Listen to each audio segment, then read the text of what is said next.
Nous ne pouvons pas lire le chapitre 7 des Romains sans continuer par le chapitre 8, et nous ne pouvons pas lire la première épître de Jean sans remarquer tous les termes qui la gouvernent, tels que marcher, demeurer, faire.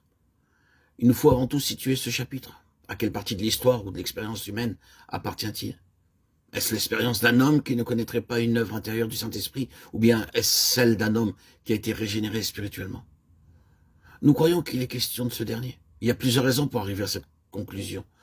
Premièrement, la lettre aux Romains a été écrite à des croyants, parmi lesquels se trouvaient des Juifs convertis, qui ne s'étaient pas détachés nettement de la loi et qui, d'une part, étaient, quant à leur vie spirituelle, dans un état instable, inquiet ou incertain. Leur expérience quotidienne était une suite de hauts et de bas, tombant et se repentant avec une répétition monotone et désespérante, presque de la victoire. Mais d'autre côté, ils avaient besoin de lumière et d'une instruction plus entière au sujet de ce que signifie être en Jésus-Christ. Ils ne connaissaient ni la liberté ni la délivrance à cause d'une compréhension insuffisante de la mort et de la résurrection de Jésus-Christ, c'est-à-dire de l'aspect représentatif du sacrifice du Seigneur Jésus, en plus de son aspect substitutionnaire. De plus, Paul, qui avait déjà montré dans le chapitre 6 des Romains ce que signifie l'identification avec Christ, continue à souligner qu'elle a pour résultat de tirer une ligne entre la chair et l'esprit dans le croyant, et qu'elle demande que la marche soit désormais dans l'esprit. Si l'enfant de Dieu ne marche pas dans l'esprit, son état sera toujours celui qui est présenté dans le chapitre 7 des Romains. C'est une condition qui n'était pas rare parmi les chrétiens du Nouveau Testament eux-mêmes, comme le montre la première épître aux Corinthiens et celle aux Galates, et qui est la première raison de la plupart des écrits du Nouveau Testament. Enfin, et ceci est un point des plus importants, l'apôtre écrivant après plusieurs années aux Philippiens, leur dit qu'avant d'avoir été régénéré, sa position était, quant à la justice de la loi, exempte de tout reproche. Philippiens 3,6.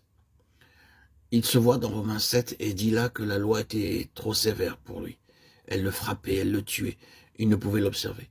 Sous son fardeau, il s'écria « Misérable que je suis ». Ce n'est pas exempt de tout reproche. Il s'est donc produit quelque chose qui a troublé sa satisfaction et qui a fait de lui un homme divisé par la guerre civile qui fait rage en lui. Dans l'homme non régénéré, la conscience se cachait derrière les rites et les observations de la loi. L'observation rigide de ses formes et de ses rites séduisait et trompait sa conscience. Elle disait paix, paix, là où il n'y avait point de paix. Mais lorsque le moment du réveil spirituel arrive, cet état de choses ne peut plus subsister. La conscience ne peut plus être séduite, et bien que l'âme puisse encore essayer quelques flirts avec le péché. L'esprit éveillé et vivifié et réprime sa propre âme. Il appelle les choses par leur nom, c'est-à-dire il appelle le péché péché.